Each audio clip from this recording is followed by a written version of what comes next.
इतिहास केवल वही आदमी रचता है जिसके मन में कोई जिद आ गई हो। कोई भी संस्था अगर सफल हुई है, कोई भी इंडिविजुअल अगर सफल हुआ है, कोई भी बड़ा परिवर्तन आया है, उसके लिए एक आदमी को अपने मन में जिद लानी पड़ती है। दशरथ मांझी ये भी बड़ी कठिनाई में थे, जिनके बारे में आप सब जानते हैं। दशरथ मांझी की पत्नी लेबर पेन के कारण वो पहाड़ जो 55 किलोमीटर का था उसको पार नहीं करा पाए, उसको अस्पताल नहीं लेके जा पाया। उस आदमी को जिद आ गई, 22 साल लग गए, 55 किलोमीटर का पहाड़ एक छेनी और हथौड़ा लेके तोड़ डाला।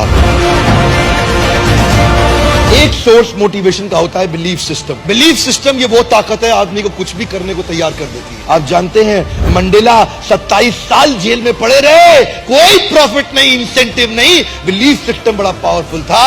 गांधी एक बड़ा परिवर्तन क्यों लेके आए? उनको ट्रेन से पहले दर्जे की टिकट साउथ अफ्रीका से धक्का देके बाहर निकाल दिया। अंग्रेजों ने क्या बोला? तेरे को हक नहीं है पहली टिकट लेकर के पहले डब्बे में सफर करने का। गांधी ने बोला मेरे पास टिकट है, बोला तू नहीं बैठ सकता, बाहर निकल यहां से। गांधी ने क्या जवाब दिया? तुमने मुझे ट्रेन से निकाला, come back to my country, I show you, मैं तुम्हें पूरे देश से बाहर निकाल दूंगा, मैं तुम्हें पूरे देश से बाहर निकाल दूंगा।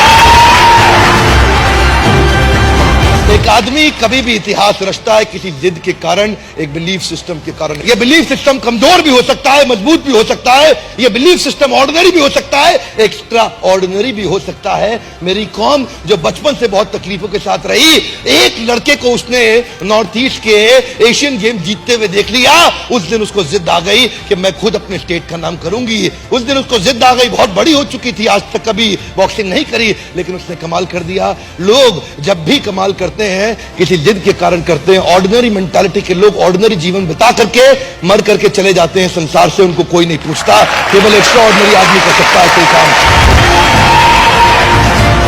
ऐसा कोई हिंदुस्तानी जो भगत सिंह के बारे में ना जानता हो। उसके पिताजी ने बोला, उसकी मां ने बोला, बेटे तेरी शादी तय हो गई है, तेरी शादी तय हो गई है। कानपुर चिट्ठी लिख करके भाग गए छोड़ के वहां से, कि बोले कि मैंने अपना ये शरीर आज अपने देश को दे दिया है, बहुत बड़े कारण के लिए। एक लड़की को नहीं देना चाहता ये जीवन, पूरे देश को देना चाहता हूं। बड़ा जिद्दी आदमी है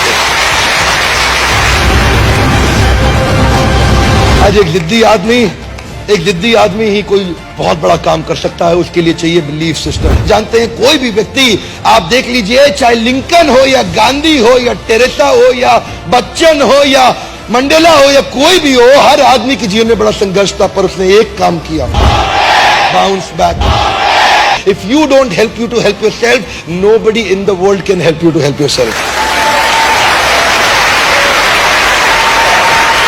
लड़की के बारे में सोच रहा था, मलाला यूसुफजाई, जो 12 साल की उम्र में वो लड़की को उसने क्या बोला, टीवी पे एक इंटरव्यू में बोल दिया, तालिबान की क्या औकात, हमारी लड़कियों की पढ़ाई को रुकवा दे, उनके पास अधिकार नहीं है, मैं पढ़ना चाहती हूं, मैं पढ़ूंगी। और कुछ ही दिनों के बाद 2013 में क्या हुआ, एक आदमी बंदूक लेकर के तालिबानी उठा, बस को खोला, बस के अंदर घुस गया उसकी स्कूल की बस में और पूछा कौन है मलाला? वो बोली मैं हूं मलाला, और 3 गोलियां मारी, उसके सर से निकल के फटके कंधे में आ गई। और छोड़, जानते हैं आप में से कई लोग होंगे जिनका 12 साल का बच्चा होगा, 12 साल के बच्चों को 3 गोलियों से मार दो, और उसने अपने आंदोलन को और तेज कर दिया। नोबेल पीस प्राइज, दुनिया का सबसे बड़ा अवार्ड उसको मिला, उसी लड़की को, इतनी छोटी उम्र के अंदर। एक व्यक्ति इतिहास तभी रचता है जब वो जिद्दी हो जाता है। जिद को बड़ा करना चाहिए, अपनी जिद को बड़ा करो, अपनी जिद को पालो।